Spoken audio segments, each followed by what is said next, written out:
Welcome to Mojo TV. బులెటిన్ల ముందుగా headlines. Odisha నుండి 60,000 కోట్ల విలువైన ప్రాజెక్టులను ప్రారంభించిన ప్రధాని మోదీ.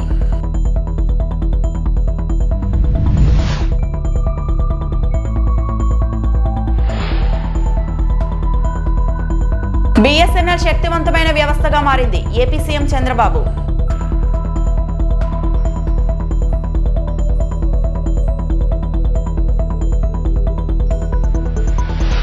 శాసనమండలిలో ప్రోటోకాల్ వివాదం.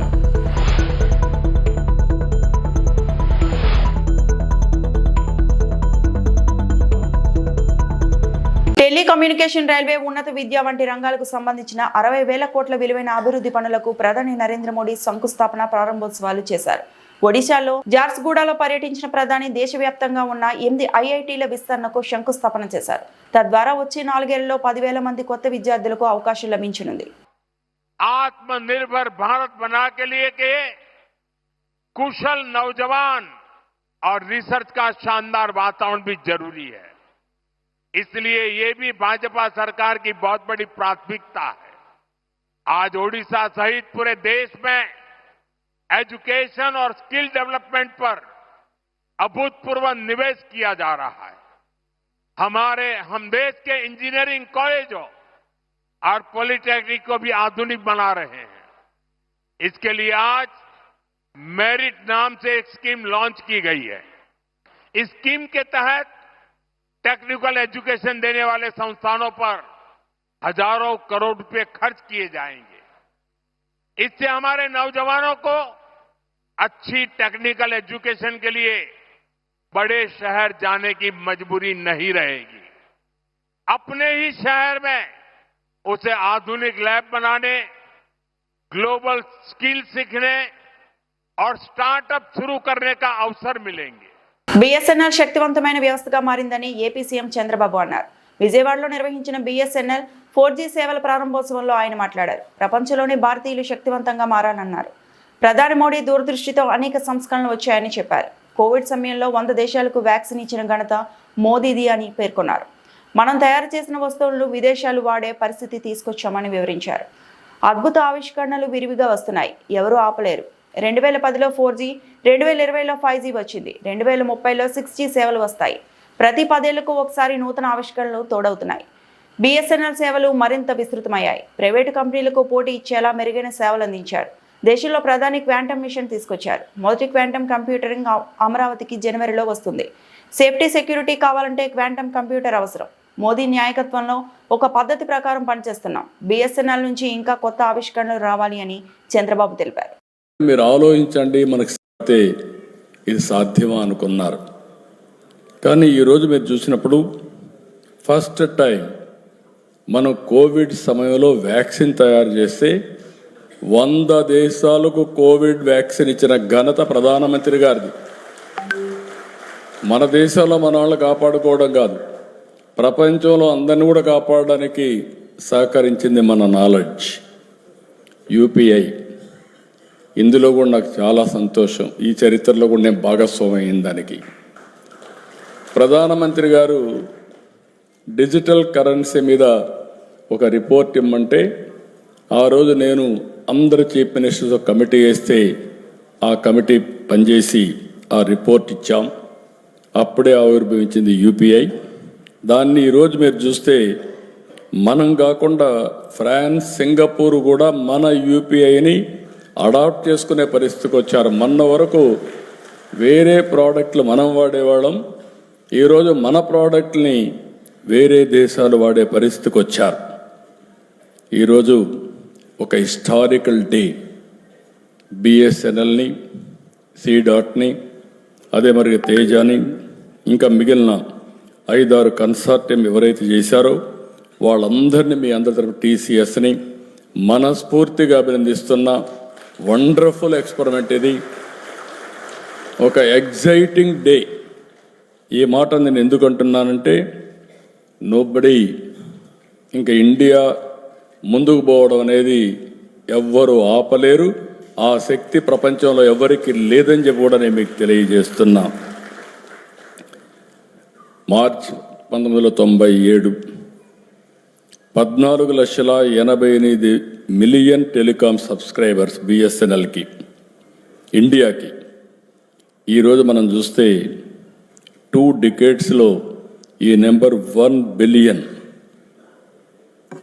క్రాస్ అయింది. నాకు ఆ రోజు ఆశ్చర్యం. నన్ను ఎప్పుడు అసెంబ్లీలో నేను సెల్ ఫోన్ మాట్లాడితే అందరూ నన్ను ఎగతాళి చేసేవాళ్ళు. మీరు రికార్డులు చూస్తే సెల్ ఫోన్ తిండి పెడుతుందా, సెల్ ఫోన్ ఏం తెస్తుంది, ఎందుకు మాట్లాడుతున్నా అనేవాళ్ళు. ఈరోజు ఐఎమ్ ప్రౌడ్ టు సే భర్త భార్య లేకపోతే ఉండగలుగుతున్నాడు, భార్య భర్త లేకపోతే ఉండగలుగుతుంది, ఫోన్ లేకపోతే ఎవరు ఉండలేరు.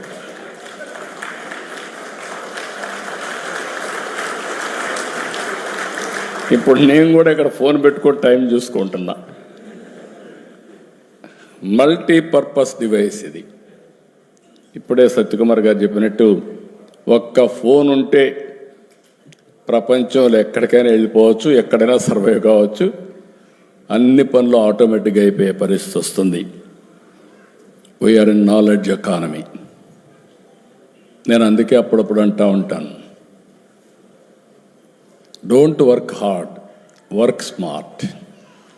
ఆ స్టేజ్కి వచ్చేసాం. టీడీపీ హయాంలో 2014-19 మధ్యకాలంలో మత్స్యకారులకు స్వర్ణయుగమని, వైసీపీ హయాంలో వారిని గాలికి వదిలేశారని మంత్రి అచ్చెన్నాయుడు అన్నారు. మత్స్యకారుల సంక్షేమంపై అసెంబ్లీలో ఎమ్మెల్యే వనమాడి వెంకటేశ్వరరావు అడిగిన ప్రశ్నకు అచ్చెం సమాధానం చెప్పారు. వైసీపీ హయాంలో ఫిష్ ఆంధ్ర పేరుతో ప్రచారానికే పరిమితమయ్యారు తప్ప క్షేత్రస్థాయిలో చేసేదేమీ లేదన్నారు. మత్స్యకారుల జీవన ప్రమాణాలు పెంచడానికి కూటమి ప్రభుత్వం కృషి చేస్తుందని చెప్పారు. ఆంధ్రప్రదేశ్కు అదృష్టం ఏమిటంటే సుదీర్ఘమైనటువంటి తీర ప్రాంతం ఉండడం. అక్కడ ఇచ్చాపురం నుంచి ఇక్కడ తడ వరకు దాదాపుగా మనకి మొత్తం తీర ప్రాంతం ఉంది. అందులో మన రాష్ట్రంలో ఎక్కువ మంది మత్స్యకారులు సముద్రం పైనే జీవనం సాగిస్తున్న విషయం మనందరికి కూడా తెలుసు. 2014-19 అధ్యక్ష, తమరు కూడా ఆ రోజు ప్రభుత్వంలో ఉన్నారు. మత్స్యకారులకి ఒక స్వర్ణయుగం అధ్యక్ష. ఆ రోజు మనం మత్స్యకారులకి వేట నిషేధ సమయంలో 4,000 రూపాయలు వృత్తి ఇచ్చేవాళ్ళం. గ్రామాల్లో ఉన్నటువంటి సొసైటీ వాళ్ళందరికీ సమావేశాలు పెట్టి మీరు చేపలు పట్టుకోవాలంటే ఏ ఐటమ్స్ కావాలి, ఆ ఐటమ్స్ కూడా మీరే సెలెక్ట్ చేసుకోండి, ఏ కంపెనీది కావాలని చెప్పి ఎగ్జిబిషన్స్ పెట్టి మనం వాళ్ళందరికీ కూడా చేపలు పట్టుకోవడానికి కావలసినటువంటి పరికరాలన్నీ కూడా అందించాం అధ్యక్ష. దురదృష్టవశాత్తు 2019లో వైసీపీ ప్రభుత్వం వచ్చింది. ఆ ప్రభుత్వం గురించి చెప్పడానికి నాకు ఇష్టం ఉండదు, కానీ ప్రజలకి, సభ్యులకి, ఈ రాష్ట్రంలో ఉన్నటువంటి మత్స్యకారులు కూడా తెలియచేయవలసినటువంటి బాధ్యత సభ్యుడిగా, మంత్రిగా నాపై ఉంది అధ్యక్ష. 2019 తర్వాత ఒకే పథకం అధ్యక్ష, మనం ఇచ్చినటువంటి 4,000 రూపాయలు 10,000 రూపాయలు పెంచి వేట నిషేధ సమయానికి భృతి ఇవ్వడం తప్ప 5 సంవత్సరాల్లో ఈ రాష్ట్రంలో ఒక్క మత్స్యకారుడికి ఒక బోటు కానీ, ఒక వల కానీ, ఒక వాహనం కానీ ఇచ్చినటువంటి దాఖలాలు లేవు అధ్యక్ష. ఎంత దారుణం అంటే అమ్మ పెట్టదో అడుక్కు తిన్నట్టుగా వీళ్ళు ఇవ్వలేదు. ఆ రోజు కేంద్ర ప్రభుత్వం ప్రధానమంత్రి మత్స్య సంపద యోజన అని చెప్పి ఒక బ్రహ్మాండమైనటువంటి స్కీమ్ పెట్టారు అధ్యక్ష. ఆ స్కీమ్లో కూడా రాష్ట్రం గణనీయంగా ఉపయోగించుకోవచ్చు, కానీ ఆ స్కీమ్ కూడా ఉపయోగించుకోకుండా ఆ స్కీమ్లో వచ్చిన డబ్బంతా కూడా ఒక కొత్త పేరు పెట్టారు అధ్యక్ష, ఫిష్ ఆంధ్ర. ఫిష్ ఆంధ్ర అంటే నవ్వొస్తుంది. ఎందుకు పెట్టారో తెలియదు, ఎవరు గురించి పెట్టారో తెలియదు, ఎంత డబ్బులు ఖర్చు పెట్టారో తెలియదు. ప్రోటోకాల్ వివాదంపై చర్చించిన అంశాలను మంత్రి పయ్యావుల కేశవ్ శాసనమండలిలో వివరించారు. మా స్కూలే డిఫరెంట్ స్కూల్, మా స్కూల్లో ట్రైనింగే డిఫరెంట్ అన్న పయ్యావుల, మీరు ఆ స్కూల్ కాదు కాబట్టి ప్రజాస్వామ్యం అంటే మీరు నవ్వులాటగా ఉంటుందని వైసీపీ సభ్యులను ఉద్దేశించి మాట్లాడారు. అత్యున్నత స్థానంలో ఉన్న చైర్మన్ స్థానాన్ని తాము, తమ ప్రభుత్వం ఎన్నడూ గౌరవిస్తుందని, చైర్మన్ ఉద్దేశపూర్వకంగా ఇబ్బందులకు గురి చేయాలన్న ఉద్దేశం ప్రభుత్వానికి ఎప్పుడూ లేదన్నారు. ఆ ట్రైనింగ్ క్లాసుల్లో ఎంత అత్యున్నత స్థానంలో ఉండేటువంటిది శాసనసభ, ఆ శాసనసభలో మరింత అత్యున్నత స్థానంలో ఉండేటువంటిది చైర్మన్ అనేటువంటిది మాకు బేసిక్స్ తో నేర్చుకున్నాం అధ్యక్ష. ఇక్కడ ఉన్నటువంటి ప్రతి ఒక్కరం కూడా. సో ఆ చైర్ గౌరవానికి తగ్గట్టుగానే బిహేవ్ చేయాలని మేము కోరుకుంటాం తప్ప ఎక్కడా కూడా ప్రభుత్వానికి దెర్ ఇస్ నో ఇంటెన్షన్ అధ్యక్ష. ఎక్కడైనా పొరపాట్లు జరిగి ఉంటే we will get it examined. మీ దగ్గరికే దాని పూర్తి వివరాలతో మీ దగ్గరికే వస్తామనేటువంటిది కూడా తెలియజేస్తున్నాం. భవిష్యత్తులో కూడా ఇట్లాంటివి ఎక్కడా కూడా రిపీట్ కాకుండా చూస్తామనేటువంటిది మీకు మీ ద్వారా సభ్యులకు కూడా తెలియజేస్తున్నాం. దయచేసి కోఆపరేట్ చేయండి. ఎందుకనంటే ఇవాళ జిఎస్టీ బిల్ అధ్యక్ష, లక్షల మందికి మనము రిలీఫ్ ఇచ్చేటువంటి జిఎస్టీ బిల్లు సభ ముందు ఉంది. దాన్ని పాస్ చేసుకోవాల్సినటువంటి అవసరం ఉంది. దాంతోపాటు నాలా బిల్లు ఉంది. సో ఇట్లాంటి ఇంపార్టెంట్ గవర్నమెంట్ బిజినెస్ ఉంది కాబట్టి మీ ద్వారా సభ్యుల్ని కూడా కోరుతా ఉన్నా. మీరు కూడా చాలా మ్యాగ్నానిమస్ గా నేను అసలు ఈ డిస్కషన్ చేయడానికి కూడా ఇష్టపడను అని కూడా చెప్పారు. We understand the pain, but ఇది ఎక్కడ ఇంటెన్షనల్ గా జరిగిందా అన్ఇంటెన్షనల్ గా జరిగిందా అనేటువంటిది ఒకసారి ఎగ్జామిన్ చేసి మీ దృష్టికి తీసుకొస్తాం అధ్యక్ష. దయచేసి సభ్యులు కూడా కోఆపరేట్ చేయమని చెప్పి కోరుతా ఉన్నాను.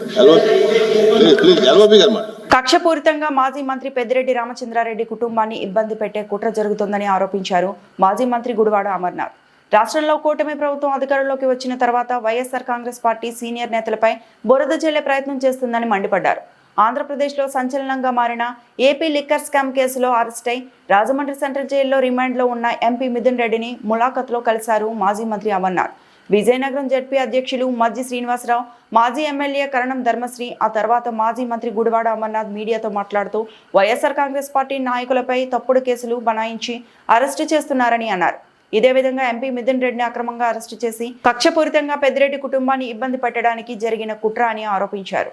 నేరస్తులను బయట విడిచిపెట్టి వారి చెప్పిన పేర్లతో సంబంధం లేని వ్యక్తులను జైల్లో పెడుతున్నారని మండిపడ్డారు. గడిచినటువంటి 15-16 మాసాలుగా కూటమి ప్రభుత్వం అన్ని రకాలుగా కూడా ప్రయత్నిస్తూ ఉంది. అందులో భాగంగానే మా సీనియర్ పార్లమెంట్ సభ్యులైనటువంటి మిథున్ రెడ్డి గారిని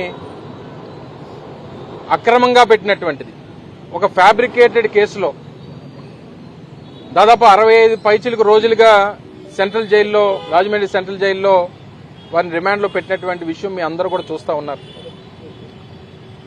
ఎవరో ఓరల్ గా చెప్పినటువంటి ఒక స్టేట్మెంట్ ని ఆధారంగా తీసుకొని ఆయన మీద తప్పుడు కేసు బనాయించి అక్రమంగా ఆయన్ని రిమాండ్లోకి తీసుకొని ఈ రోజుకి ఒక్క ఎవిడెన్స్ కూడా బిల్డప్ చేయకుండా ₹1 ఏదైనా అక్రమం జరిగిందా అనేటువంటిది కనీసం బిల్డప్ చేయకుండా ప్రూవ్ చేయలేక కేవలం కక్షపూరితంగా పెద్దిరెడ్డి రామచంద్రారెడ్డి గారి కుటుంబాన్ని ఏదో రకంగా ఇబ్బంది పెట్టాలనేటువంటి ఉద్దేశంతో చేస్తున్నటువంటి కార్యక్రమంగా కనబడతా ఉంది. సహజంగా ఒక కేసు బనాయించాలన్నా, ఆ కేసులో ఎవరన్నా ముద్దాయిలుంటే వారిని శిక్షించాలన్నా కనీసం ఏదో ఒక ఆధారం అనేటువంటిది ఆ డిపార్ట్మెంట్కి కన్సర్న్డ్ ఇన్వెస్టిగేషన్ ఏజెన్సీ ఏదైతే ఉందో ఆ ఏజెన్సీకి కనీసం ఆధారాలు అనేటువంటి దొరకాలి. ఇప్పుడే వారితో మాట్లాడాం. వారు చాలా ధైర్యంగా ఉన్నారు. పార్టీ క్యాడర్ కానీ పార్టీ కార్యకర్తలకు కానీ నేను ధైర్యంగా ఉన్నాననేటువంటి విషయాన్ని కూడా వారు చెప్పమన్నారు. ఏ తప్పు చేయనటువంటి దానికి నేను శిక్ష అనుభవించినప్పటికీ పార్టీ కోసం నేను అన్ని భరిస్తాను, ఏ రకమైనటువంటి ఇబ్బంది లేదు అనేటువంటి మాట కూడా వారు చాలా ధైర్యంగా చెప్పడం జరిగింది. వారిని గత 5 సంవత్సరాలు 2019-24 మధ్యలో వారి కంపెనీలకు సంబంధించి కానీ వారి పర్సనల్ అకౌంట్స్ కి సంబంధించి కానీ అన్ని రికార్డ్స్ అడిగారు, అన్ని బ్యాంక్ స్టేట్మెంట్స్ అడిగారు, వారు ప్రొడ్యూస్ చేశారు. లేదు 2019-24 కాదు 2014 నుంచి ఇవ్వండి రికార్డ్స్ అని అడిగారు, అవి ప్రొడ్యూస్ చేశారు. గడిచినటువంటి 10 సంవత్సరాలుగా వారి పూర్తి బ్యాంక్ అకౌంట్స్, వారి పూర్తి లావాదేవీలు, వారి కంపెనీలకు సంబంధించినటువంటి లావాదేవీలు ఇవన్నీ ప్రొడ్యూస్ చేసినప్పటికీ ఏ తప్పు అందులో దొరకనప్పటికీ కక్షపూరితంగా ఏదో రకంగా వారిని ఇబ్బంది పెట్టాలి, ఆ కుటుంబాన్ని ఇబ్బంది పెట్టాలి, వైఎస్ఆర్ కాంగ్రెస్ పార్టీ నాయకత్వాన్ని ఇబ్బంది పెట్టాలనేటువంటి ప్రయత్నం జరుగుతూ ఉంది. ఎవరైతే ఈ ఓరల్ గా పలానా వాళ్ళు అని పేరు చెప్పినటువంటి వారేమో బయట ఉన్నారు. ఈరోజు శిక్ష ఏదైతే ఈరోజు రిమాండ్లో ఉన్నటువంటి వారేమో, ఏ తప్పు చేయనటువంటి వారేమో లోపల ఉన్నారు. కేవలం పేర్లు చెప్పినందుకు వారు బయట తిరుగుతూ ఉన్నారు. ఈరోజు అధికారంలో ఉన్నటువంటి పార్టీ వారు కొమ్ము కాస్తా ఉంది. అన్ని రకాలుగా కూడా వారు ఈరోజు బయట తిరిగేటువంటి అవకాశం, వారు స్వేచ్ఛగా వారికి చెప్పినట్టు ఎవరో 4 పేర్లు చెప్పేస్తే, ఒక గుడివాడ అమర్నాథ్ పేరో లేకపోతే ఇంకొకరి పేరో చెప్పేస్తే మేము బయట తిరగొచ్చానంటే ఏదో సాక్ష్యం చెప్పించేయడం, వాళ్ళు ఇచ్చినటువంటి స్టేట్మెంట్ ఆధారంగానే మాలాంటి వాళ్ళందరినీ అరెస్టులు చేసేయడం. ప్రధానమంత్రి సూర్యఘర్ యోజన పథకంలో ప్రతి ఇంటికి సోలార్ రూఫ్ టాప్ నిర్మించుకొని నెలవారీ విద్యుత్ బిల్లును తగ్గించుకోవాలని బిఆర్ అంబేద్కర్ కోనసీమ జిల్లా ట్రాన్స్పోర్ట్ సూపరింటెండెంట్ ఇంజనీర్ రాజేశ్వరి కోరారు. సూపరింటెండెంట్ ఇంజనీర్ కార్యాలయంలో బ్యాంకర్లు, సోలార్ వెండర్లు, వినియోగదారులతో ఎస్సీ రాజేశ్వరి సమావేశం నిర్వహించారు. ఈ సందర్భంగా ఆమె మాట్లాడుతూ, ఈ సంవత్సరం డిసెంబర్ నెల చివరి వరకు అమల్లో ఉండే ఈ పథకంలో 78,000 రూపాయల వరకు కేంద్ర ప్రభుత్వం సబ్సిడీ ఇస్తుందని తెలిపారు. ఇంటికి సోలార్ రూఫ్ టాప్ కు అయ్యే వ్యయాన్ని బ్యాంకుల రుణం మంజూరు చేస్తాయని, నెలవారీ విద్యుత్ బిల్లు ఎంత వస్తుందో రుణ వాయిదాగా చెల్లించాల్సి ఉంటుందని, దీనితో బ్యాంక్ రుణం తీర్చిన తర్వాత 6 సంవత్సరాల అనంతరం విద్యుత్ ఉచితంగా లభిస్తుందని ట్రాన్స్కో ఎస్సీ రాజేశ్వరి వివరించారు. ఈ పథకాన్ని ప్రతి కుటుంబం సద్వినియోగం చేసుకుని తమ ఇళ్లకు సోలార్ రూఫ్ టాప్ వేయించుకోవాలని కోరారు. కొత్తగా వచ్చింది. అవునండి, 2 కనెక్షన్స్ ఓనర్ పేరు మీద ఉంటారు. సీమ్లెస్ గా, అంటే ఏమి ఇబ్బందులు లేకుండా మీకు లోడ్ కానీ ట్రాన్స్ఫర్స్ కానీ. పిఎం సూర్యఘర్ ముఫ్తీ బిజ్లీ యోజన స్కీమ్ కింద ఈ సెప్టెంబర్ 17వ తారీఖు నుంచి అక్టోబర్ 2వ తారీఖు వరకు సేవా పర్వ నిర్వహిస్తున్నామండి. దీంట్లో భాగంగా రూఫ్ టాప్ సోలార్ పెట్టుకోవడానికి ప్రజలందరినీ ఎక్కువగా ఎంకరేజ్ చేసి ఎక్కువ కనెక్షన్స్ తీసుకునే విధంగా మోటివేట్ చేస్తున్నామండి. దీంట్లో భాగంగా డోర్ టు డోర్ క్యాంపెయిన్ చేస్తున్నాము. అలాగే బ్యాంకర్స్ తోటి, వెండర్స్ తోటి, ఎలక్ట్రిసిటీ డిపార్ట్మెంట్ ఇష్యూస్ ఏమన్నా డిలేస్ ఉన్నా అన్నీ కలిపి కోఆర్డినేట్ చేసి మీటింగ్స్ పెట్టడం జరిగింది. ర్యాలీస్ కూడా కండక్ట్ చేయించాము. టౌన్లో ప్రజలందరికీ కూడా ఈ స్కీమ్ గురించి తెలియజేస్తున్నాము. Already doctor B R Ambedkar Konaseema జిల్లాలో ఇప్పటి వరకు 1500 కనెక్షన్లు తీసుకున్నారండి. ఈ రూఫ్ టాప్ తీసుకున్న దాంట్లో చాలామంది కన్జ్యూమర్లు ఇప్పటికి తీసుకొని ఒక 6 months 7 months అయిన వాళ్ళందరూ కూడా చాలా హ్యాపీగా ఎక్స్ప్రెస్ చేస్తున్నారు. వాళ్ళకి ఎనర్జీ ఛార్జెస్ 0 అయ్యాయని, బిల్స్ ఆల్మోస్ట్ కట్టడం లేదు అని. ఈ స్కీమ్లో మెయిన్గా ఏంటంటే 2 lakhs వరకు లోన్ తీసుకుంటే బ్యాంక్లో నుంచి ఆల్మోస్ట్ మీకు బిల్ కడుతున్నది, మీరు ఈఎంఐ పే చేస్తున్నది ఈక్వేట్ అయిపోవటం వల్ల పెద్ద బర్డెన్ అనిపించదు. ఈ లోన్ కూడా ఒక 6 yearsలో క్లియర్ అయిపోతుంది. తర్వాత మీకు ఆల్మోస్ట్ ఫ్రీ విద్యుత్ లాగా వస్తుంది. ఇప్పుడు కూడా మీకు ఎనర్జీ ఛార్జెస్ బిల్స్ అవి 0 వస్తూ ఉంటాయి. సో కన్జ్యూమర్స్ చాలా హ్యాపీగా ఉన్నారు తీసుకున్న కన్జ్యూమర్స్.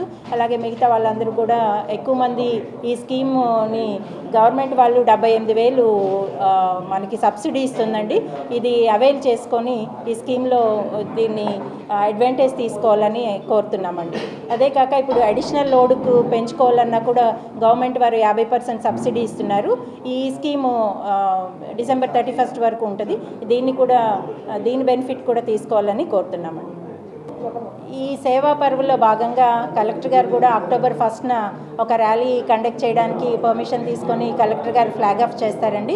ప్రజలందరూ కూడా ఈ ర్యాలీ తర్వాత స్టాల్స్ అవి పెట్టి సూర్య గారి గురించి కూడా అప్లికేషన్స్ తీసుకోవడం జరుగుతుంది. ప్రజలందరూ కూడా ఇంట్రెస్ట్ ఉన్న వాళ్ళందరూ కూడా దీంట్లో భాగం పంచుకొని జయప్రదం చేయాలని కోరుతున్నామండి. ఎన్టీఆర్ జిల్లా జగ్గేపేట శ్రీ నేడు కనకదుర్గమ్మ అమ్మవారు శ్రీ లలిత త్రిపుర సుందరీదేవిగా భక్తులకు దర్శనం అందించారు. తిరుమలగిరి శ్రీ వెంకటేశ్వర స్వామి వారి దేవస్థానం దత్తత దేవాలయమైన శివాలయంలో దసరా మహోత్సవాల్లో భాగంగా 6వ రోజు శ్రీ లలిత త్రిపుర సుందరీదేవిగా దర్శనమిస్తున్నారు. ఆ చల్లని తల్లిని దర్శనం చేసుకునేందుకు శ్రీ వెంకటేశ్వర స్వామి వారిని దర్శించుకున్న భక్తులందరూ అమ్మవారిని దర్శించుకున్నారు. శనివారం కాబట్టి భక్తులు ఎక్కువగా విచ్చేశారు. స్వామివారికి దర్శించుకున్న భక్తులందరూ శ్రీ అమ్మవారిని కూడా దర్శించుకున్నారు. అర్చక స్వాములు వారి విచ్చేసిన భక్తులందరికీ ఆశీస్సులు అందజేస్తూ తీర్థ ప్రసాదములు అందజేశారు అని పాలక మండలి ప్రతినిధులు, ఆలయ ప్రధాన అర్చకులు తిరునగరి రామకృష్ణాచార్యులు, ఆలయ సహాయక కమిషనర్ మరియు కార్యనిర్వహణాధికారి నూతకి వెంకట సాంబశివరావు తెలిపారు.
ఈ వార్తలు ఇంతటితో సమాప్తం.